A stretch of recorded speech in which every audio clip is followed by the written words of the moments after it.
Friday night, 9 p.m. BBC Yeah. Two. The Bridge is back on for its final series.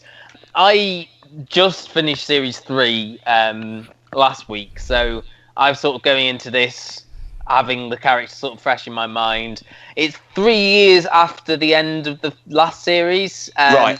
Saga has been sort of found guilty and is in jail for killing her mother, something that we're led to believe that she didn't do because we know the character, but obviously there was sufficient evidence to prove that she did. Yeah. Henrik is sort of trying to still get over we know his wife's dead and his kids have gone missing and he's off the drugs. His kids that he saw visions of in the last series, they were just sitting and playing cartoons. In this series, they've turned into the twins from The Shining. Yeah, they are.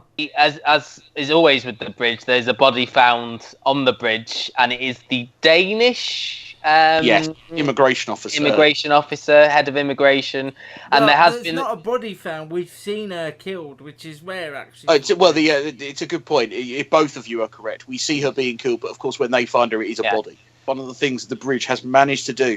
What's the biggest story in the British press at the moment? Immigration. Yeah. Fantastic. I thought that this was a very sort of timely theme. And she's stoned to death, is that right? Yes. The insinuation is that she was just about to deport a gay Iranian man. And that she was celebrating it. Actually, and I'm going to do a Gary and focus on the minutiae, she wasn't celebrating herself. No. It's the staff in her department that were celebrating. Oh, God. Sorry. I love the character of the guy that is now the other guy's partner. Yeah, I was going to get who basically mansplains the whole thing every time. He's basically the gruff mansplainer, and he just goes. You just learned that word. Yeah, I think so. Yeah, it's the word of the week. It's the guy from Borgen. It's Bridget's husband from Borgen. He's basically Gene Hunt. Yes, he is a bit. Yeah, it's a very good analogy. He's basically very sort of foul-mouthed. He keeps referring to the Iranian homosexual Tariq as a homo. You know, he doesn't mince his words, basically. No. He's just very brusque, and, you know, Henrik hasn't got any time for him, and he misses Saga, and he's still seeing Saga in prison, and they're having the old conjugal visits. I like how he refers to her as Saga. He always calls her Saga. Like Sega. the Mega Drive. Like the Mega Drive, yeah. Hold on, I've got me joke. Hold on. Go on. This whole episode is called The Hunt for Red October. The sort of prime suspects, as Gary alluded to, are a vigilante group called Red October. There's a journalist who is tracking them down who is a twin. Yeah. And his twin keeps pretending to be him to get women. That's the new sort of... He's a journalist, isn't he? They like to have journalism in everything. There's a third and fourth thing going on because there's also a mother who is living with a teenage son who is sort of on the run. Oh, yeah. Battered wife type situation, yeah. Who is the taxi driver who drove the woman who's been killed to the hotel where she was last seen. Well, you think it was a hotel, but then it turned out to be a gay nightclub. Yeah. And there is sort of a feeling that she's being helped by somebody who is like a member of a cult, maybe. That's what I got from it. Who's going to bring her and her son to live with them. Well, you're supposed to, I think, maybe think that that's Red October, but of course it could not be, which is one of the good things about the Bridges. It doesn't give you everything in the episode one. It really does tease you and stuff. Yeah. One of the things that I really like about the Bridge, and what I think makes it stand out, is in all these situations so far, and I believe so in the other episodes, it's not like where they see these characters and then somehow they end up joining up. What they do, which is very clever, is, and you take the story of the taxi driver, he was interviewed first, then you saw a bit of his side story about wife battery. From that, the woman who, you know, is the wife and the cult and the thing. What it does very cleverly is it bolts on these other things into the main story quite quickly.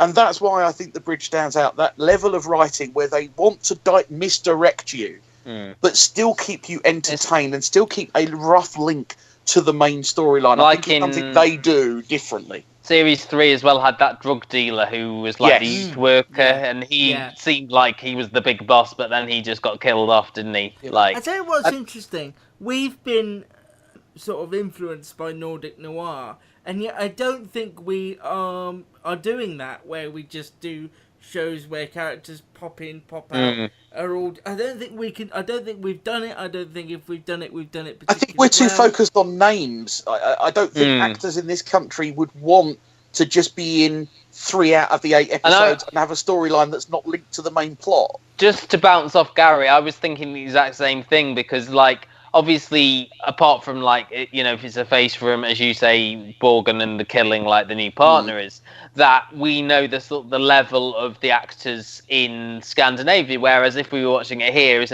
this character's going to be here long because it's played by X or played by Y, or so there's not that level of. I suppose we would be particularly in tune with that. Like if James Nesbitt pops up, we're gonna go, oh yeah, well obviously James Nesbitt. Although the level killed off Philip Glenister in episode. All right, Matt.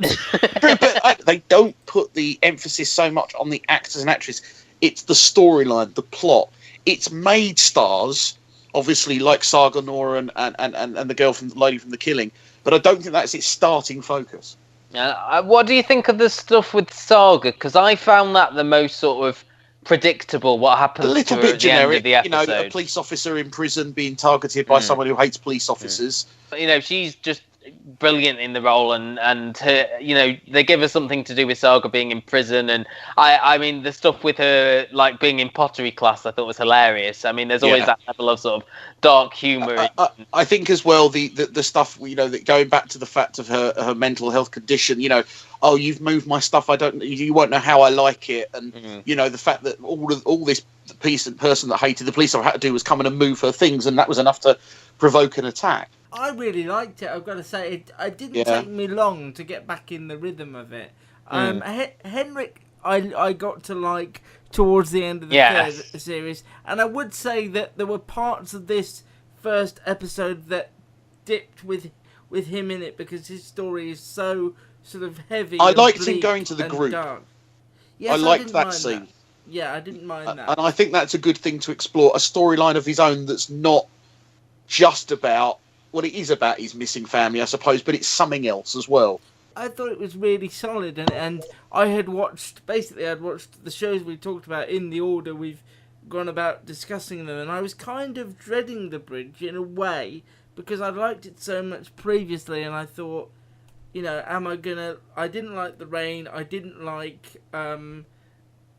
Safe, and I thought, am I just gone off things? And didn't take me too long to get back in the rhythm of this, and I thought the opening scene, although brutal with the lady being stoned to death, it's going to stick with you. You remember it. It was well done, and it was well executed. And I think that's the other thing. If you'll pardon the pun. No, I've got all 8 already from where they aired earlier on in the year in their native land, and I kind of want to do all 8 because that's how I've done all 3 series of The Bridge. Just 1, 2, 3, 4. Just like that, and then I think, do I want to discuss it weekly? So, Matt, you went through all 3. Can I just say that I have this feeling that this could be an absolute sleeper hit for BBC Two? I feel like we should do weekly. And Matt, you did all 3. You've done all 3 series in preparation. Well, no, I just did 3. I watched 1 and 2 while they were on. You haven't really said whether you enjoyed it or not. Yeah, I was waiting for you to finish. Yeah, I think I sort of agree with Luke to an extent that I think I enjoyed it more going sort of at full pelt, going through like about 7 episodes in a week. I think I did. I agree with you though, Gary, because there is a lot of stuff in one episode of The Bridge. There's a lot of stuff in each one. You could. In fact, I'm fairly sure people have. I'm sure there are podcasts out there that dissect each episode. Mm-hmm. But I really do feel like there's an opportunity to do that. As we know, it's the last series as well. No, I agree with you there. There's fewer episodes. There's only 8 rather than the normal 10. Yeah. So, and it was hailed and as the best yet in its. You're thinking of The Rain again. That's hailed. Yeah. No. It was named as the best series yet in its native country. Well, I mean, to me, Series 1 would take some topping, and although I think Series 2 and 3 were both excellent, I still think the original part, the original shock and the way they did it is hard. I mean, it spawned how many spin-offs has that first series done now? There was 3, one. I think. I think that's incredible, and one of them. We should say remakes, not spin-offs, because that. Sorry, remakes. Sorry. What was there? There Right, was right. the bridge with the US and Stephen- Mexico, and then the Yeah. tunnel with Stephen Delane and Clemence Posse. What was the third one? I'm sure they did more than Okay. that. I'm sure I mean, The Killing was only remade in America. It wasn't remade internationally as well. So I mean, it's not like we even overtaken that a little. You're right, Luke. There is a third one, which is an Estonian and Russian series. Right. That's obviously I knew what there you were was thinking an of. obscure third one. Yeah. I was just frustrated that we felt we had to remake it because it is still BBC Four's most successful. But it was a strange one. It was Sky Atlantic or the production company. I mean, so it was even though, and I know people that have watched, is it 3 series of The Tunnel and say it's really good, but I didn't get past the first couple of episodes because I thought this isn't as good as the original. The first one they did was a sort of remake of The Bridge, whereas the second one they didn't do the same story. They quite enjoyed that second one, didn't you, Matt? I watched a few episodes of it, but I don't know why I stopped. I'd like to go back to it, but I don't know if I could go through series Angel 1. I don't know. Was in that as well. I did enjoy it. The Saga stuff was, I don't know, a little bit generic, but it worked because of the performance. And obviously, it's hard to say, what's going to happen in the sort of the central crime storyline. But I'm willing to go on the journey with the characters.